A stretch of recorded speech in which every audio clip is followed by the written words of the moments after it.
has nothing to do with beam height, that has to do with technique. So I started in, I think, April 2015, and basically for me, I had a coworker that worked here and he worked with me in Burlington, and he had mentioned that Elvira needed an extra set of hands because she was still doing all the spotting. So she would spot a full bar routine, like low bar, climb block, spot high bar, and so the gym just wanted to have extra support because obviously that's a lot for one person to do, especially when you have 3, 4, 5 high performance girls. So the idea was for me to come in and probably start on a volunteer basis, 1 day a week, a couple hours, nice and easy, just so that she had a bit of support. And I remember my first day when she saw me.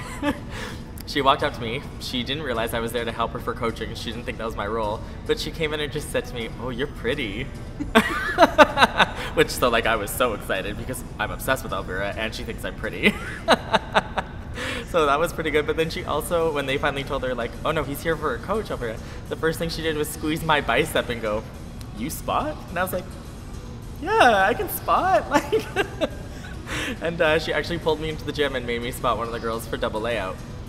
And she just stood there watching, and I thought in my head, oh man, if you drop her, if you screw up the spot, it's game over. Like, your dream of working with Elvira isn't gonna happen. But luckily she already knew how to do double layout, so she really just needed basic assistance. And when I spotted her, she landed, and Elvira just smiled, nodded her head, and said, "Okay, 9 more times." And she watched me spot 9 more times, and then she just said, "Okay, see you Sunday at 2. And it was that easy, and like, I couldn't even speak to her. I think I just stared at her, like, jaw dropped, just like, oh my god, Elvira's talking to me. Like, oh my god, I get to work with her. And from there, it evolved pretty quickly. I stayed at 1 day a week for maybe 2-3 months. And then after that, we started with 2 days a week, and then I just started becoming more of a permanent fixture, and that's when Dynamo offered to start a tumbling program so that I could be here full time. So I was coaching in Burlington, which is roughly 30 to 45 minutes, depending on traffic.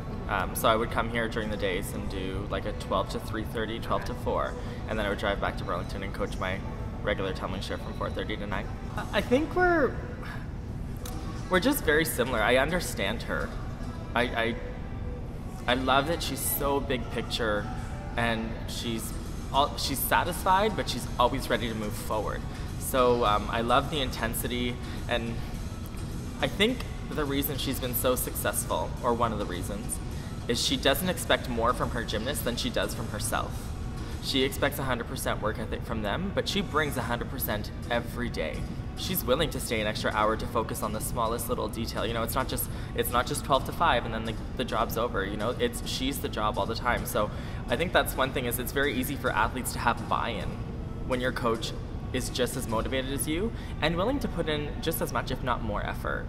Right? That really helps you feel as if she's on your team, as if she's helping you or trying to contribute to your success, because it's never, I have to do everything and my coach just sits there and barks at me, or it's nothing like that. Like, she will make sure she gets enough rest. She makes sure that she eats properly. Like, she is a role model to these girls in every aspect of life, not just with coaching. And that's, to me, is a huge factor in all that success, and just having girls be able to be happy and successful in life after sport. Her and I, we're just crazy.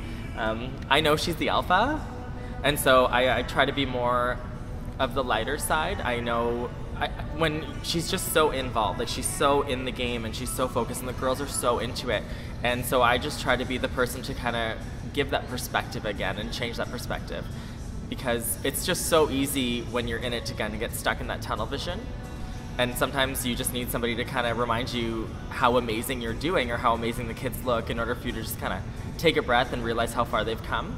So I try to be that person. I know that you can't have 2 alphas, you can't have 2 people doing the same things, it just doesn't work. So I just try to be her yang. I think here we just have the right perspective.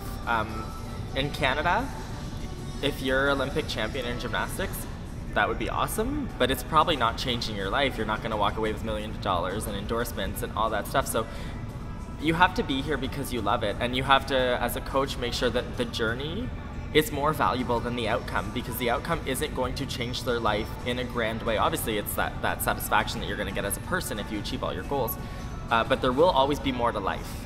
And that's what I think we do a really good job here of making sure everybody realizes, that yes, you have to work hard, yes, you have to push yourself, yes, we want results. You know, we want every athlete to hit their maximum potential. But if you're not loving it, if you don't enjoy it, what happens if you don't get to that point? Like, what are your memories? So we try to just keep it light and fun and realize, like, make the girls realize that a fall isn't the end of the world, not winning isn't the end of the world, and we really do everything we can to make it all come together for them in the long run. But if you're not laughing, if you're not having fun, if you're taking yourself too seriously, you're not gonna love it. And you're not gonna look back with fond memories, and so then what was the point of putting those 15 to 20 years into the sport? Yeah.